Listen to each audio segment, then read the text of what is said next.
আজকে কে জিতবে বলে আপনার কাছে মনে হচ্ছে? আমাদের যেহেতু একটু সময় কম, আমরা বিস্তারিত আলোচনা একটু কমই করি।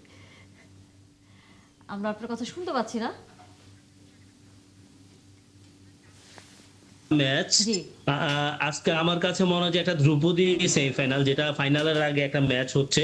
সো আমার মনে হয় দুটো দলের যদি আমরা দেখি শক্তি, সেটা ফ্রান্সের অবভিয়াসলি অনেক অসাধারণ একটা শক্তিশালী অ্যাটাকিং সাইড। হ্যাঁ, সো এখানে কিন্তু টোটাল এই বিশ্বকাপে যদি আমরা দেখি এখন পর্যন্ত একটা গোল কনসিড করেছে স্পেন, এবং অসাধারণ পারফরমেন্স করে যাচ্ছে উনাই সিমনের কথা বলবো, গোলরক্ষক।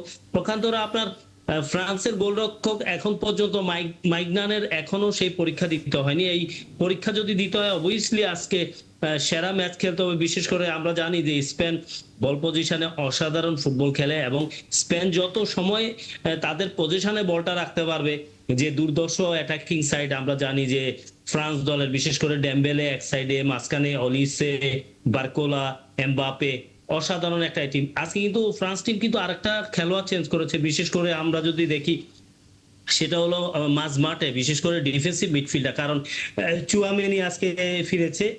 আমার মনে হয় চুয়ামেনি আজকে ফিরেছে কারণ ডিফেন্সিভ রোলটা প্লে করার জন্য। ডিউ টু স্পেন টিমটা আমরা জানি যে বল পজিশনে ধরে রেখে পছন্দ করে দুইটা উইং দিয়ে কাজে লাগানো। সেই তুলনায় আছে চুয়ামেনিকে মাঝ মাঠে রেখেছে, বিশেষ করে ডিফেন্সিভ মিডফিল্ডের র্যাবিওর সাথে। এবং অপোনেন্টের যে যদি আমরা দেখি লামিন ইয়ামাল এবং অ্যালেক্স বার্না হয়তো খেলবে, শুরু করবে। আমি আমি ভেবেছিলাম যে এই ম্যাচটা হয়তো উইলিয়ামসকে দিয়ে যদি শুরু করতো, তাহলে স্পেন টিমের অ্যাটাকিং সাইডটা আরো আরো বেটার হতো। তো তারপরও আমাদের কাছে মনে হয় যে এই ম্যাচটা যেই জিতুক, তাদের বেস্ট পসিবল ম্যাচ খেলতে হবে। আর বিশেষ করে স্পেনকে যদি ম্যাচটা জিততে হয়, ফ্রান্সের যে দুর্দর্শ অ্যাটাকিং সাইড, দুইটা উইং ব্যাক, বিশেষ করে পেড্রো প্যারোর এবং কুকুরেলাকে আজকে বেশি ওভারল্যাপ করলে চলবে না। কারণ আমরা জানি যে স্পেন টিম, এই ফ্রান্স টিমটা অলওয়েজ উইং দিয়ে বেশি খেলে, এবং উইংটাকে কাজে লাগিয়ে, স্পেসগুলো কাজে লাগিয়ে ওরা স্কোর করে।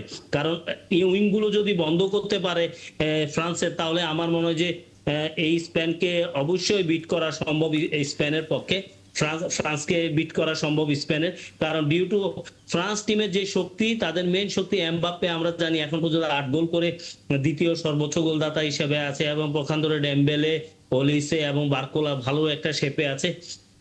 সো দেখা যাক। আমার মনে হয় যে স্পেনকে যদি তাদের বেস্ট পসিবল ম্যাচটা খেলতে হয়, তাদের গোল কনসিড করা যাবে না, এবং বিশেষ করে বল পজিশন যত ধরে রাখা যায়। কারণ আমরা জানি বল পজিশন ধরে রেখে খেলেও ফ্রান্স টিমের যে শক্তি, ফ্রান্স টিম যদি কাউন্টার অ্যাটাকে আসে, সেই জায়গায় স্পেস দেওয়া যাবে না। জি। তাহলে আমার মনে হয় যে এই ম্যাচটা স্পেনের পক্ষে জয়ী হওয়া সম্ভব হবে আমার কাছে মনে হয়। সাদাত হোসেন সেলিম, নানা কাজের ভিড়ে হ্যাঁ, বিশ্বকাপের এবার আপনার পছন্দের দল তো জানতেই চাই, আর আজকের খেলায় আপনি কাকে এগিয়ে রাখবেন? আজকে আসলে অবভিয়াসলি। আহ, আমাদের একজন অতিথির কাছে প্রশ্নটা ছিল। আজকে ওকে, আজকের ওকে। খেলায় ফ্রান্সকে এগিয়ে রাখবো আজকে, যদিও ধরুন নানান মানে টাইমিং এর কারণে এবং রাজনৈতিক ব্যস্ততার কারণে খেলা দেখা হয়নি, তবে আজকে খেলাটা দেখার একান্ত ইচ্ছা আছে। এবং ফ্রান্স এ পর্যন্ত যেভাবে খেলে এসছে, এবং তারা তাদের গোলরক্ষক যেভাবে তাদের গোলটাকে পাহারা দিচ্ছে, তাদের মনে হচ্ছে যাচ্ছে মানে ফ্রান্স এখানে আজকে জিততে পারে। তবে সেমিফাইনালে যে চারটি দল দল আছে, ফুটবল দল আছে, এই চারটি দলে কিন্তু মোটামুটিভাবে একাধিকবার বিশ্ব চ্যাম্পিয়ন হয়েছে, এবং তারা একাধিকবার তাদের মানে তারা তো সমর্থক গোষ্ঠী আছে। বাংলাদেশও তাদের ব্যাপক সমর্থক গোষ্ঠী আছে, ব্যাপক সমর্থক গোষ্ঠী গেছে। আজকে যেই দলে জিতুক সেই দল বলে শুভকামনা। ব্যক্তিগতভাবে কোনো দলের আমি কোনো অন্ধ সমর্থক নই। আচ্ছা, মারুফ মল্লিক, জি, আপনার কাছে আজকে কি মনে হয় কার আসলে লড়াইটা আমরা এবার দেখতে পাবো আজকে? আমার কাছে স্পেনের তুলনায় ফ্রান্সকে একটু মোর ব্যালেন্সড এবং কম্প্যাক্ট মনে হচ্ছে।